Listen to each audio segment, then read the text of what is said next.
The most exhausted people I've ever met were also the kindest. Here's something no one talks about. Being a good person, truly, consistently, deeply good, can quietly destroy you.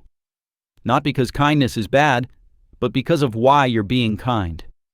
And whether or not you even know the answer to that question. Think about the last time someone asked you for a favor you didn't want to do. Maybe a friend called in crisis, again, and you were already running on nothing. Maybe a coworker needed help that wasn't your job.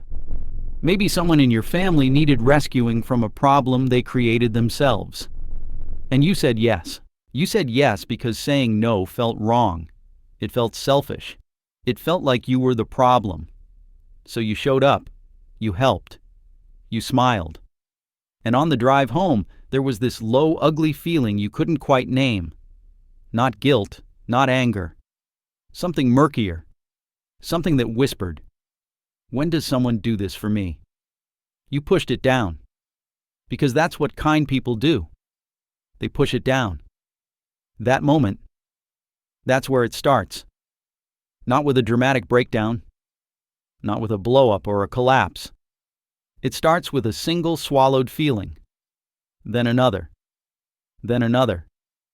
Until one day you wake up and realize you've been swallowing feelings so long, you forgot what your own hunger feels like. You're the person everyone counts on. The dependable one.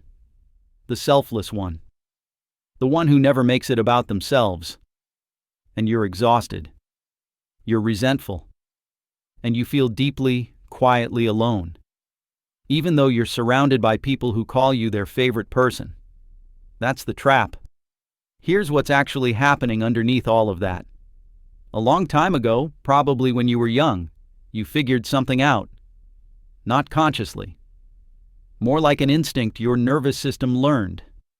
Being agreeable keeps me safe. Maybe the adults around you rewarded you when you were easy. When you didn't ask for too much. When you kept the peace. Maybe love came with conditions attached, visible or invisible, and you got very, very good at meeting them. So your brain did what brains do. It filed this under survival strategy. Be kind, be helpful. Don't take up too much space. And you will be loved. The problem is, that strategy doesn't expire on its own. You carry it into adulthood, into friendships, into relationships, into your workplace. And eventually, your identity gets built around it. You stop thinking I'm choosing to be kind. You just are kind. It's who you are. It's how you're known. It's what people expect. And here's where it gets psychologically interesting. There's a phenomenon researchers call self-concept entrenchment.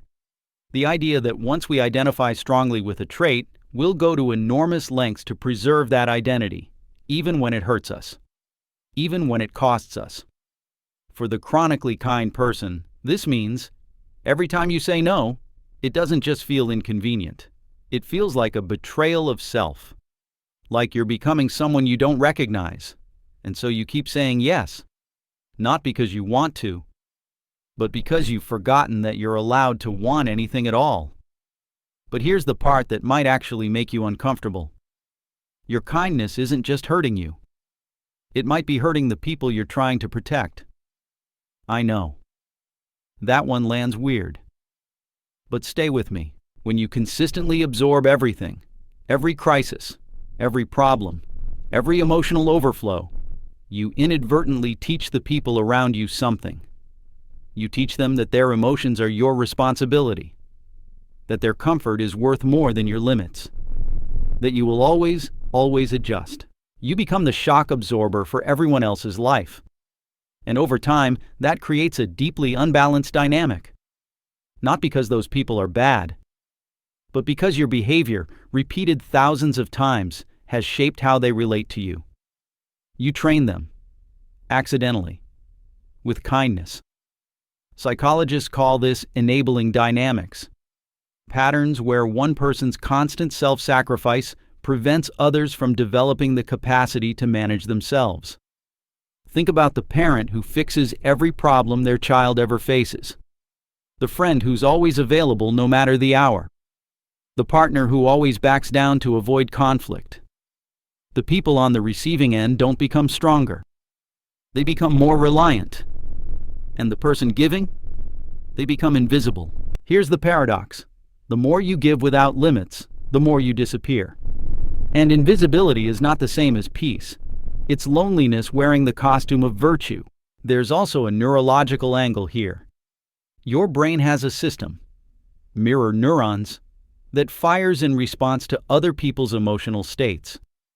It's what makes empathy possible. When you see someone in pain, part of your brain registers that pain as if it were your own. That's beautiful. That's human. But that system has no off switch. And without boundaries, without conscious limits, it will run until it short circuits. Chronic exposure to other people's stress, grief, and need without adequate recovery will literally dysregulate your nervous system. The research on this is clear. It leads to anxiety, inflammation, immune suppression, and what clinicians call empathy fatigue. Not a softening of feeling, but a total depletion of it. You don't become cold, you become numb. And numbness is far harder to recover from than anger. So why don't we talk about this? Why is it so hard to even admit that kindness has limits? Because we live in a culture that romanticizes self-sacrifice. From childhood, we absorb the message, good people give. They don't complain. They don't ask for too much. They're not difficult. The highest compliment we give someone is often, they never think of themselves. That's not a compliment. That's a warning sign dressed as praise. But here's what I want you to hear, and really hear it. The fact that you became this person doesn't mean you're weak. It doesn't mean you're broken. It means you were smart enough and sensitive enough to figure out what the people around you needed, and you adapted. That's actually a form of emotional intelligence, a sophisticated one. The problem isn't your capacity for care.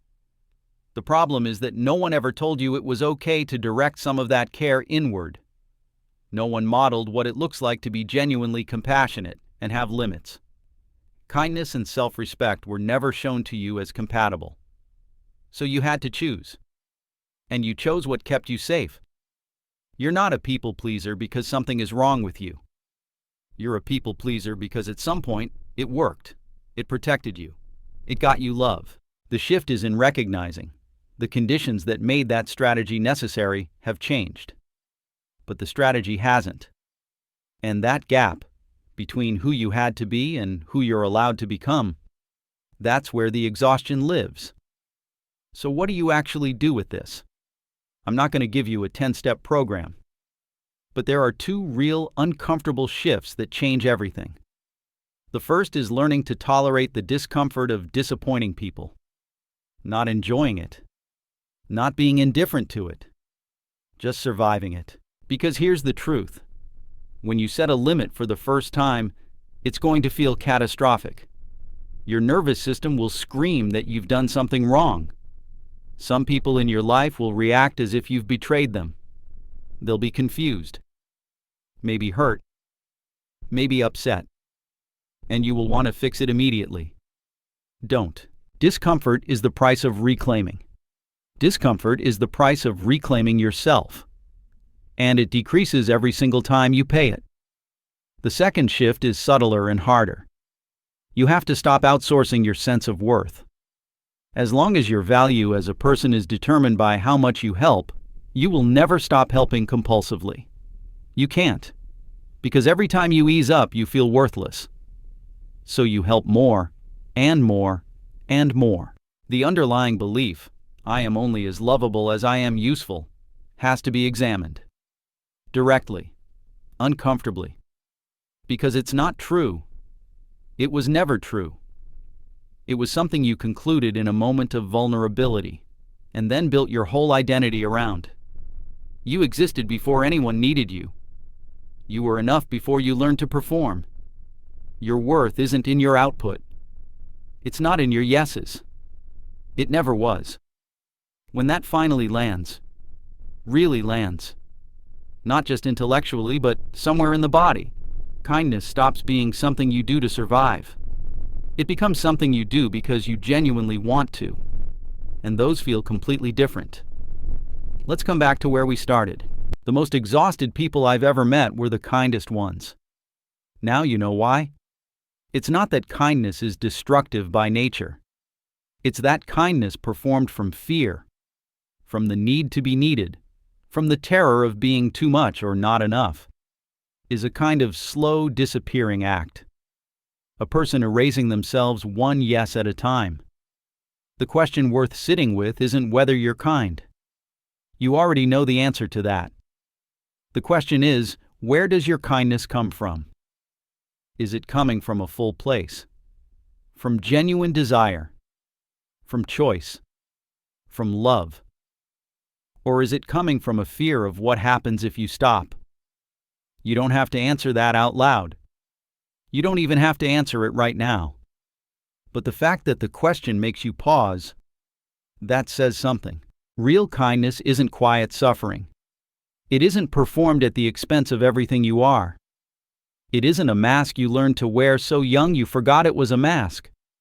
Real kindness is honest. It has edges. It says, here's what I can give, and here's where I stop. And it says that without apology. Real kindness includes you. And when it does, when the kindness you give to the world finally finds its way back to yourself, something shifts. Your care becomes less frantic, less driven, more steady. You stop helping because you're afraid of what happens if you don't. You start helping because you actually want to. That version of you? Still kind. Still generous. Still warm. But no longer disappearing. That's the person the world actually needs. Not the one who gives everything. The one who gives from something real. If this resonated with you, please give this video a like and subscribe to this channel. It helps more than you know. And there's a lot more coming.